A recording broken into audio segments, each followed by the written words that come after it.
Hello everyone, कैसे हो आप सभी। आशा करती हूँ सभी अच्छे होंगे, स्वस्थ होंगे। गाइस, आज की क्लास में मैं आपके सामने कुछ बुक्स और उनके राइटर्स लेके आई हूँ। यानी आज हम पढ़ने वाले हैं पुस्तक और राइटर्स, बुक्स एंड राइटर्स। और ये जो आज की हमारी क्लासेस जो रहने वाली है क्लास, ये आपकी ज्योग्राफी की है। ज्योग्राफी की क्लास है, भूगोल की। और इसमें पीजीटी लेवल और नेट लेवल पर जो आपके अलग अलग बुक्स पूछी जाती हैं, उनके राइटर्स पूछे जाते हैं और कई बार बुक्स के बारे में भी पूछा जाता है, तो उन्हीं सभी को आज की क्लास में हम डिस्कस करेंगे। इसके साथ ही जो स्टूडेंट पीजीटी और नेट कोर्स लेना चाहते हैं तो अचीवर्स एकेडमी ऐप ज्वाइन कर सकते हैं निशा शर्मा के साथ, और वहाँ से आप ईजिली अपना ज्योग्राफी का पीजीटी और नेट एग्जाम क्रैक कर सकते हो। तो चलिए शुरू करते हैं अपनी आज की क्लास। सबसे पहले बुक्स एंड राइटर्स में एक सबसे फेमस बुक आती है प्रिंसिपल्स ऑफ जियोमॉर्फोलॉजी। प्रिंसिपल्स, देखो आज की क्लास में वैसे तो ढेर सारी बुक हैं भूगोल के अंदर, ज्योग्राफी के अंदर, तो हम उन सारी बुक्स को नहीं करेंगे। मैं आज की क्लास में केवल आपको 20 से 30 इंपॉर्टेंट बुक कराऊंगी जो कि हर बार एग्जाम में पूछी जाती हैं, जिनमें से नेट लेवल पर भी आप 2 या 3 क्वेश्चन और DSSB और जितने भी एग्जाम होते हैं एस्टेट वगैरह, ठीक है, KVS NVS, तो उनमें भी पीजीटी लेवल पर 1 या 2 क्वेश्चन बनते ही बनते हैं। तो आज की क्लास आपके लिए मोस्ट इंपॉर्टेंट है फॉर पीजीटी और नेट स्टूडेंट के लिए। तो सबसे पहले प्रिंसिपल्स ऑफ जियोमॉर्फोलॉजी यानी भू आकृति के सिद्धांत, तो ये पुस्तक थी प्रोफेसर थॉर्नवेट की। थॉर्नवेट की पुस्तक थी ये the principle of geomorphology. Net के एग्जाम में यहाँ से बार बार क्वेश्चन पूछा गया है, तो ये मोस्ट इंपॉर्टेंट बुक है the principles of geomorphology. Next आती है innovation, diffusion and spatial process. Innovation, diffusion and spatial process, ये पुस्तक है हैगरस्ट्रैंड की। हैगरस्ट्रैंड महोदय की है ये बुक, ठीक है, इनोवेशन वाली। थ्योरी ऑफ माइग्रेशन, माइग्रेशन यानी प्रवास, तो प्रवास से रिलेटेड काफी सिद्धांत ES ली महोदय ने दिए थे। तो ली महोदय की माइग्रेशन, थ्योरी ऑफ माइग्रेशन यानी प्रवास के सिद्धांत ली महोदय ने दिए थे, तो आप ऐसे भी याद कर सकते हो। तो ली महोदय की है आ थ्योरी ऑफ माइग्रेशन। नेक्स्ट आती है जनरल टाइपोलॉजी ऑफ माइग्रेशन, तो यानी जनरल सामान्य प्रवास की सामान्य टाइपोलॉजी, तो ये दिए थे भाई पीटरसन और रेवेंस्टन ने, ठीक है। पीटरसन और रेवेंस्टीन महोदय ने दिए थे द टाइपोलॉजी ऑफ माइग्रेशन। ये आपकी माइग्रेशन से रिलेटेड है, दोनों की दोनों, a theory of migration and general typology of migration. Next आती है the hypothesis of the mobility transition, और ये बुक थी जेलेंस्की महोदय की, और नेट के एग्जाम में बार बार इस बुक को रिपीट करके पूछा जाता है, और DSSB में भी यहाँ से बुक्स ये पूछी जा चुकी है, तो इसको आप अच्छे तरीके से याद कर लेना। The hypothesis of mobility transition, ये बुक है जेलेंस्की महोदय की। नेक्स्ट आता है पृथ्वी का विवरण, हिकेटियस महोदय, famous personality Hecataeus, you know father of geography Hecataeus, ठीक है। फादर ऑफ ज्योग्राफी इरेटासथनीज नहीं है, फादर ऑफ ज्योग्राफी हिकेटियस है, और हिकेटियस को फादर ऑफ ज्योग्राफी यानी भूगोल का पिता उनकी इस बुक के कारण ही कहा गया था, पृथ्वी का विवरण।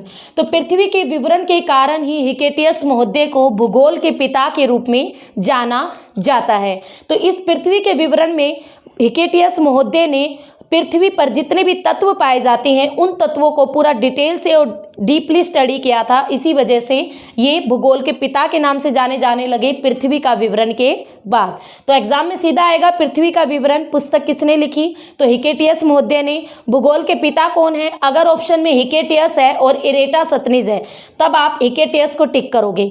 अगर ऑप्शन में हिकेटियस नहीं है, केवल इरेटासथनीज है, तब आप इरेटासथनीज को टिक कर दोगे, ठीक है, क्योंकि कई बुक्स में अभी भी मेंशन है कि इरेटासथनीज भूगोल के पिता है, बट भूगोल के पिता हिकेटियस है, नोट इरेटासथनीज। नेक्स्ट आता है अरस्तु। अरस्तु जो कि सिकंदर के टीचर भी थे, शिक्षक भी थे, गुरु भी थे सिकंदर महान के। तो अरस्तु की फेमस बुक थी मीटरियोलॉजी का बुक भूगोल की थी, अरस्तु की फेमस बुक थी, और भूगोल में इन्होंने काफ़ी वर्क किया था और सिकंदर महान के ये गुरु माने जाते हैं अरस्तु महोदय। नेक्स्ट आता है इरेटासथनीज, द ग्रेट पर्सनैलिटी। भूगोल के अंदर इन्होंने बहुत सारे काम किए। यहाँ पर हम केवल बुक पढ़ रहे हैं तो मैं केवल बुक से रिलेटेड बात करूंगी, मैं ये नहीं बताऊंगी इरेटासथनीज ने पृथ्वी का अपने अक्ष पर झुकाव भी बताया, क्योंकि जब हम एक एक विद्वान को पूरा डिटेल से अलग अलग क्लासेस में पढ़ेंगे ना, तब हम इन सारी चीज़ों को कवर अप करेंगे कि भाई इसने पृथ्वी की परिधि की गणना की, बिल्कुल ठीक परिधि बताई, नियर अबाउट। इसने पृथ्वी का अपने अक्ष पर झुकाव बताया। ज्योग्राफी शब्द का यूज सबसे पहले इरेटासथनीज ने किया, इसीलिए फादर ऑफ ज्योग्राफी वर्ड, ठीक है, यानी ज्योग्राफी शब्द के पिता कहे जाते हैं इरेटासथनीज। ज्योग्राफी शब्द के पिता के कहे जाते हैं इरेटासथनीज, बट ज्योग्राफी के पिता हिकेटियस, ज्योग्राफी शब्द के पिता इरेटासथनीज। इनकी फेमस बुक थी ज्योग्राफिया, ठीक है, इनकी फेमस बुक क्या थी? ज्योग्राफिया, ठीक है, जिसमें इन्होंने सबसे पहली बार ज्योग्राफी शब्द का यूज किया था। इससे पहले ज्योग्राफी को किसके नाम से जाना जाता था? भूगोल, यानी भूमि गोल है, बट ज्योग्राफी शब्द कौन लाए? इरेटासथनीज महोदय ही लेकर आए थे भूगोल के अंदर। तो यहाँ पर ये आपको 8 बुक्स मैंने कराई। प्रिंसिपल्स ऑफ जियोमॉर्फोलॉजी थॉर्नवेट महोदय की, innovation, diffusion and spatial process Hagerstrand की, a theory of migration E.S. Lee महोदय की, general typology of migration W. Petersen की और रेवेनस्टीन महोदय की, the hypothesis of mobility transition, ये है जेलेंस्की महोदय की, पृथ्वी का विवरण, ये आपकी हिकेटियस महोदय की, अरस्तु मीट्रियोलॉजी का, ये आपकी बहुत बार पूछी गई है मीट्रियोलॉजी का, ये मोस्ट इंपॉर्टेंट बुक है, ये नेट के एग्जाम में 4-5 बार और DSSB में भी एक यहाँ से पूछा जा चुका है क्वेश्चन, इरेटासथनीज जियोग्राफी का। तो यहाँ तक आपको समझ में आ गई बुक्स। आगे चलते हैं, आगे आती है हमारी स्ट्रैबो की बुक्स। स्ट्रैबो की बुक आती है, स्ट्रैबो जो कि एक ग्रेट पर्सनैलिटी था, उसने भी काफ़ी वर्क किया था।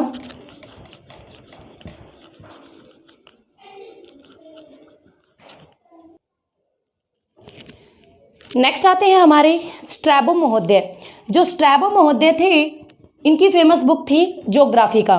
स्ट्रैबो महोदय की ज्योग्राफी का फेमस बुक थी, और जो ये ज्योग्राफी का बुक थी ये 17 भागों में बटी हुई थी, तो 17 खंडों में बटी हुई थी।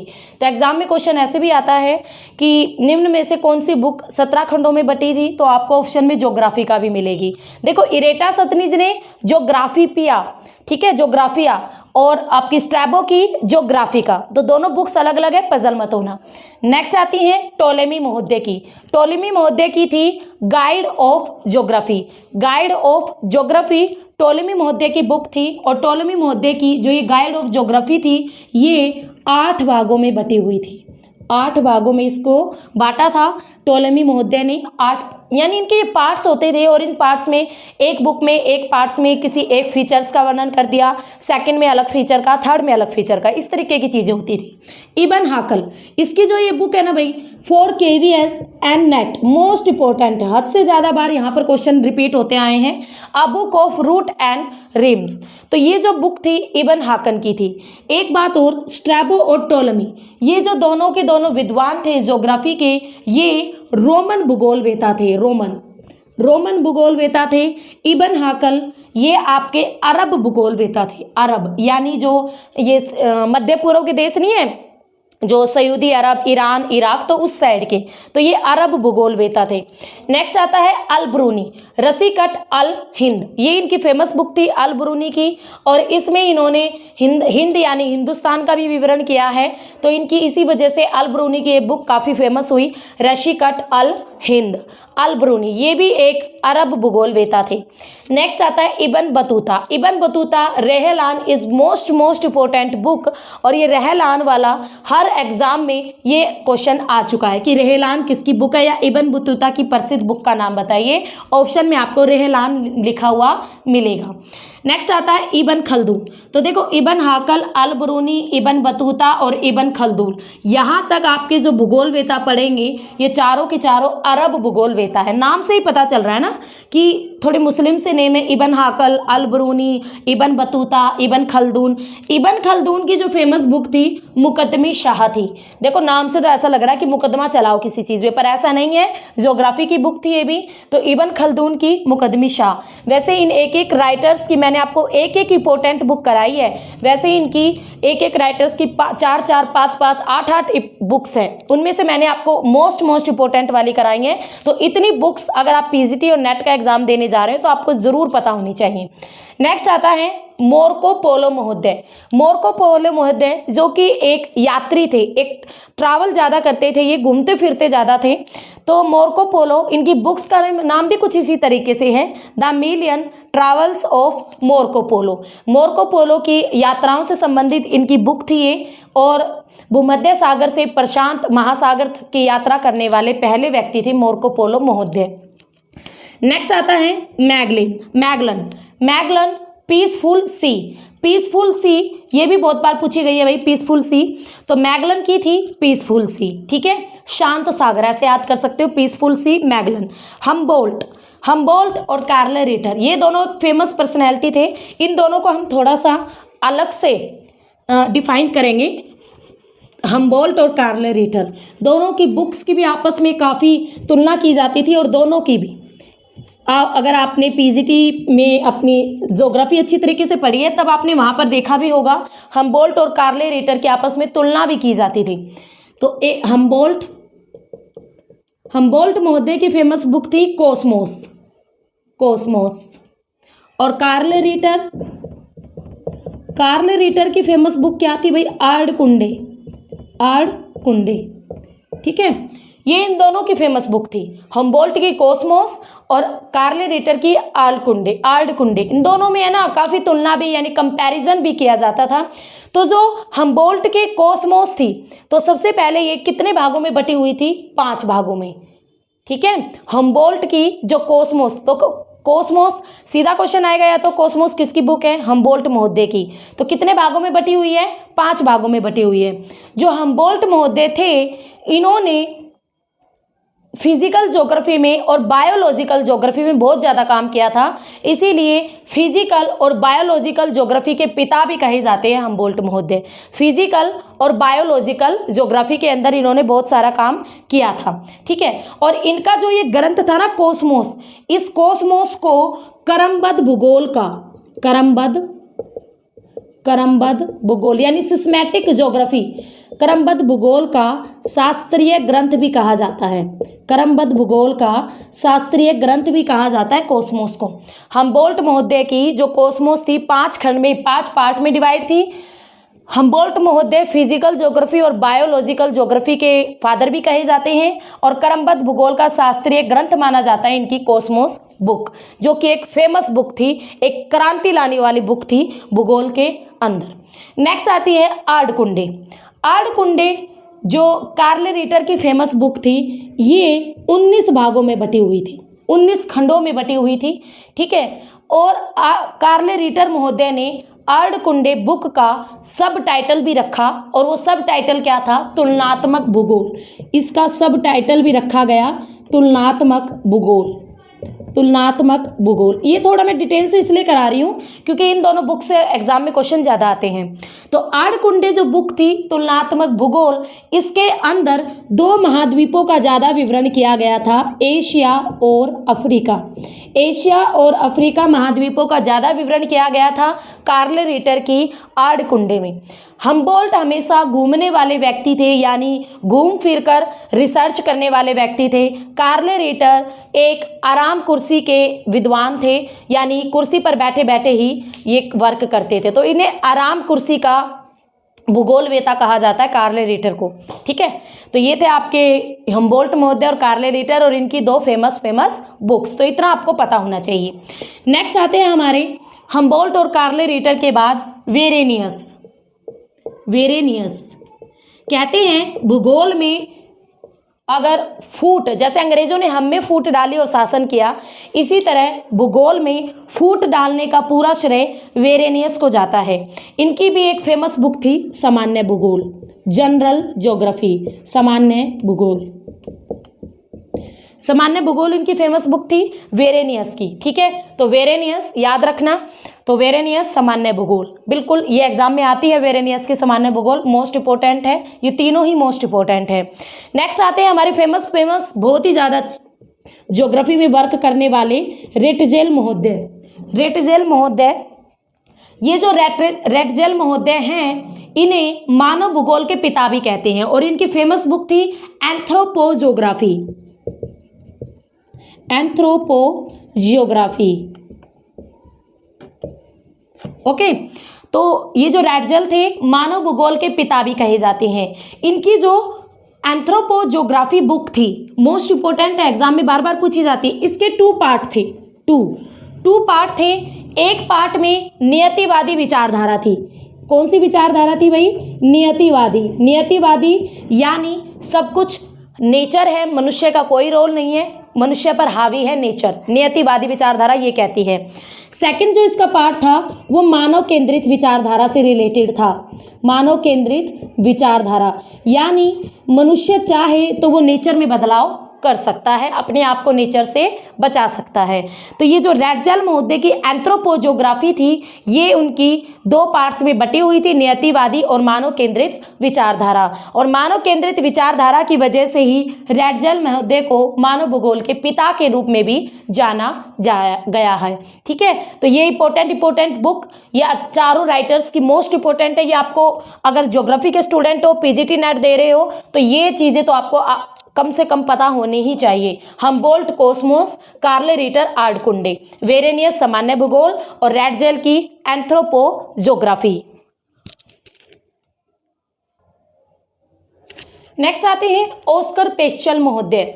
ऑस्कर पेस्चल महोदय, इनकी फेमस बुक थी भाई दास असलैंड। दास असलैंड इनकी फेमस बुक थी जो कि आपकी नेट में भी बहुत पूछी जाती है। उसके अलावा the races of mankind is also most important book of Oscar Peschel, ठीक है। तो द रेसिस ऑफ मैनकाइंड, तो ये भी यानी रेसिस यानी प्रजाति, मनुष्य में अलग अलग प्रकार की प्रजाति, तो ये भी बुक इन्हीं की थी, पेस्चल महोदय की। नेक्स्ट आता है विडाल डी ला ब्लास। विडाल डी ला ब्लास फ्रांस के अंदर भूगोल के क्षेत्र में बहुत ज़्यादा काम किया था इन्होंने, इसीलिए फ्रांस में इसे भूगोल का पिता भी माना जाता है। फ्रांस के अंदर भूगोल के पिता के नाम से भी जाने जाते हैं विडाल डी ला ब्लास। फ्रांस का भूगोल, एक तो इनकी फेमस बुक थी, सेकंड थी मानव भूगोल के सिद्धांत, ठीक है। फ्रांस का भूगोल, इसीलिए इन्हें फ्रांस में भूगोल के पिता के नाम से भी जाना जाता है, और मानव भूगोल के सिद्धांत। नेक्स्ट आते हैं जीन ब्रून्स। विडाल डी ला ब्लास के स्टूडेंट थे जीन ब्रून्स, ठीक है, स्टूडेंट थे भाई, इनके शिष्य थे जीन ब्रून्स। मानव भूगोल, देखो इन दोनों में पजल मत होना, मानव भूगोल के सिद्धांत थी ब्लास की और जीन ब्रून्स की थी खाली मानव भूगोल, ठीक है। और फ्रांस का मानव भूगोल थी जीन ब्रून्स की, फ्रांस का खाली भूगोल थी विडाल डी ला ब्लास की। तो दोनों में पजल मत होना, दोनों ही फ्रांस के थे, दोनों ही फ्रांस के थे, पर फ्रांस में भूगोल के पिता विडाल डी ला ब्लास कहे जाते हैं। नेक्स्ट आते हैं अल्बर्ट डिमांजियन। अल्बर्ट डिमांजियन, डिमांजियन की फेमस बुक थी ला पिकार्डी, और ये ला पिकार्डी जो इनकी बुक थी ये नेट के एग्जाम में बहुत बार पूछी गई है। तो ला पिकार्डी बुक डिमांजियन की बुक थी, ला पिकार्डी। नेक्स्ट आता है एलिसी रैकलस। एलिसी रैकलस, रैकलस की थी ला टेरी। देखो दोनों में ला है, तो डिमांजियन में पिकार्डी है और रैकलस वाली में टेरी है, ठीक है। और इनकी ला टेरी बुक की वजह से ही रैकलस महोदय को फ्रांस का रीटर भी कहते हैं। रैकलस महोदय को फ्रांस का रीटर, रीटर कौन? कार्ले रीटर। कार्ले रीटर से तुलना की जाती है फ्रांस में रैकलस महोदय की। कार्ले रीटर आर्डकुंडे जिसकी बुक थी, जो मैंने अभी अभी आपको कराया है। नेक्स्ट आते हैं मैकेंडर महोदय जो कि एक अमेरिकी थे, इनकी थी डेमोक्रेटिक आइडियल्स एंड रियलिटी, और इनका एक सिद्धांत भी था जो कि बहुत फेमस है नेट में, और वो था भाई सिद्धांत हृदय स्थल सिद्धांत, जो कि पीजीटी में भी आजकल पूछे जाने लगा है।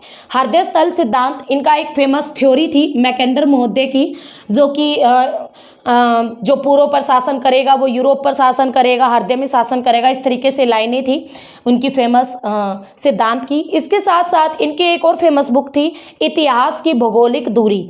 इतिहास की भौगोलिक धुरी, इतिहास की भौगोलिक धुरी, ठीक है, ये भी मैकेंडर महोदय की ही फेमस बुक थी, तो ये एक अमेरिकी थी। ठीक है, तो यहाँ पर हमने पढ़ा ऑस्कर पेस्चल महोदय की, ब्लास की 2 बुक्स, ब्रून्स की भी 2 बुक्स की, डिमांजियन की एक ही पढ़ी है, ला पिकार्डी, रैकलस की भी हमने एक ही करी है, ला टेरी, और मैकेंडर की democratic ideals and reality and इतिहास की भौगोलिक दूरी। अब इसके बाद नेक्स्ट आते हैं हमारे, नेक्स्ट आती है इसमें मॉरिस डेविस महोदय की। मॉरिस डेविस, जो कि डेविस आपने सबने पढ़ा हुआ भी है, डेविस का अपर्दन चक्र, ज्योग्राफी के अंदर बहुत सारा वर्क किया था डेविस महोदय ने। तो इनकी फेमस बुक है एसेस इन जियोमॉर्फोलॉजी, तो भू आकृतिक विज्ञान में क्रांति लाने वाले एक फेमस विद्वान थे मॉरिस डेविस जी। ठीक है, इनकी ओरिजिन ऑफ स्पीसीज बुक भी आई थी, ओरिजिन ऑफ स्पीसीज, इसे भी कर लेना भाई, ओरिजिन ऑफ स्पीसीज। और ओरिजिन ऑफ ये जो बुक आई थी इनकी, ये 1859 में आई थी। ये पूछी जाती है कब आई थी, 1859 में, इसको भी राइट डाउन कर लेना। उसके अलावा कोरल रीफ प्रॉब्लम, यानी कोरल रीफ जो आपके ये समुद्र के अंदर जो कोरल रीफ होते हैं ना, उनसे रिलेटेड जो भी समस्याएं होती है, इस पर भी इनकी एक बुक थी कोरल रीफ प्रॉब्लम के नाम से। तो ये तीनों ही बुक किसकी थी, डेविस महोदय की, जो कि मोस्ट इंपॉर्टेंट है और एग्जाम में आती है, और ओरिजिन ऑफ स्पीसीज जरूर याद कर लेना। नेक्स्ट आती है Churchill Semple. Churchill Semple, Ellen Churchill Semple, ये रैटजेल की स्टूडेंट थी, किसकी, रैटजेल की, रैटजेल की स्टूडेंट थी। इसकी फेमस बुक थी एक तो, क्योंकि ये अमेरिकन थी, तो American history in its geographic conditions, American history in its geographic conditions. Second book है इसकी इन्फ्लुएंसेस ऑफ जियोग्राफिक कंडीशन, यानी जो जियोग्राफिक जो कंडीशंस है उसके प्रभाव। तो ये किसकी शिष्या थी, डेविस महोदय की, और ये दोनों इसी की फेमस बुक थी। तो दोनों ही बुक एग्जाम में पूछी जाती हैं, तो इन दोनों बुक को आप अच्छी तरीके से राइट डाउन कर लेना और रीड कर लेना। नेक्स्ट आती है हार्टसन महोदय। हार्टसन महोदय की थी perspective in the nature of geography. तो ऐसे याद कर सकते हो, नेचर ऑफ ज्योग्राफी कहीं देखने को मिले तो आंख बंद करके हार्टसन पर टिक कर देना। इनकी नेक्स्ट बुक भी यही थी, द नेचर ऑफ ज्योग्राफी। तो the perspective of nature of geography या फिर the nature of geography, nature of geography देखने को मिले सीधा इस पर टिक मारना है। नेक्स्ट आता है ग्रिफिथ टेलर। आप सबको पता है नवनिश्चयवाद, नवनियतिवाद से रिलेटेड थे ग्रिफिथ टेलर महोदय। प्रजातीय भूगोल इनकी फेमस बुक थी, ठीक है, जिसमें भूगोल की विभिन्न जातियों का विवरण किया था। उसके अलावा ग्रिफिथ टेलर रुको और जाओ सिद्धांत भी इन्हीं का था, और भू शांति विचारधारा पर भी इन्होंने ही बल दिया था ग्रिफिथ टेलर महोदय ने। क्लाइमोग्राफ, हीदरग्राफ, बहुतों की रचना की थी, बहुत सारा वर्क किया था इन्होंने ज्योग्राफी के अंदर। भाई यहाँ पे मैं केवल आपको बुक करा रही हूँ, इसलिए बहुत थोड़ी थोड़ी इन्फॉर्मेशन दे रही हूँ। इन शॉर्ट, अगर आप पूरा डिटेल से पढ़ना चाहते हो तो आप कोर्स पेड ले सकते हो। पेड कोर्स लेने के बाद आपको एक एक चीज़ डिटेल में मिलेगी बिल्कुल, और आप ये बिल्कुल नहीं होगा कि आपका एक भी क्वेश्चन छूट जाए। चाहे आप कोई भी एग्जाम दे रहे हो, अब तो DSSS भी आया हुआ है, तो आप कोई भी एग्जाम दे लो, आपके सारे एग्जाम इजीली क्रैक हो जाएंगे, PGT का भी और नेट का भी। नेक्स्ट आती है बैरोज रह गया। बैरोज, इससे एक ही क्वेश्चन बनता है, मानव और पारिस्थितिकी यानी इकोलॉजिकल सिस्टम, मनुष्य को इकोलॉजिकल सिस्टम से जोड़ने वाला था बैरोज। ठीक है, ज्योग्राफी एज ह्यूमन इकोलॉजी। तो इकोलॉजी से रिलेटेड जियो में कोई कुछ भी आए, बुक से रिलेटेड इकोलॉजी, तो आप सीधा टिक करोगे बैरोज महोदय को। ठीक है, तो मानव पारिस्थितिकी संबंध के बारे में भी बैरोज महोदय ने ही पूरा डिटेल से वर्णन किया था। नेक्स्ट आता है सावर महोदय। Sauer, the morphology of landscape, the morphology of landscape. उसके अलावा कल्चरल ज्योग्राफी, कल्चरल ज्योग्राफी यानी सांस्कृतिक दर्शय भूमि शब्द या सांस्कृतिक शब्द अगर जियो में बात करें तो यूज करने वाले सावर महोदय थे। आप ऐसे याद कर सकते हो, से सावर, से सांस्कृतिक। ठीक है, दोनों साथ से हैं। तो आज की क्लास में, आज की वीडियो में आपने बहुत सारी बुक्स पढ़ ली हैं, फिर भी बहुत सारी रहती हैं, तो एक ही वीडियो में ये सारी कवर अप नहीं हो पाएंगी। तो फिर से मिलेंगे हम नेक्स्ट वीडियो के साथ। मैं आपको एक बार फिर से कहना चाहूँगी, जो स्टूडेंट DSSB, KVS, NVS उसकी तैयारी करना चाहता है, नेट की तैयारी करना चाहता है, तो अचीवर्स एकेडमी ऐप पर ज्वाइन करें और वहाँ से आप पेड कोर्स ले सकते हैं। ठीक है, उसके अलावा भाई आपसे एक और गुजारिश है, मेरा भी एक छोटा सा चैनल है स्टडी विद दीपा सैनी, तो इसको भी अपना प्यार ज़रूर देना, स्टडी विद दीपा सैनी। तो चैनल को सब्सक्राइब कीजिए, लाइक कीजिए, शेयर कीजिए वहाँ पर आपको पीजीटी, टीजीटी, ज्योग्राफी से रिलेटेड बहुत सारी वीडियो, इकोलॉजी से रिलेटेड, इन्वायरमेंट से रिलेटेड, हिस्ट्री, पॉलिटिकल से रिलेटेड बहुत सारी वीडियो देखने को मिलेंगी। तो मेरे चैनल पर भी एक बार ज़रूर विजिट कीजिएगा और वीडियोस देखने। फिर मिलेंगे, तब तक के लिए have a nice day. Okay.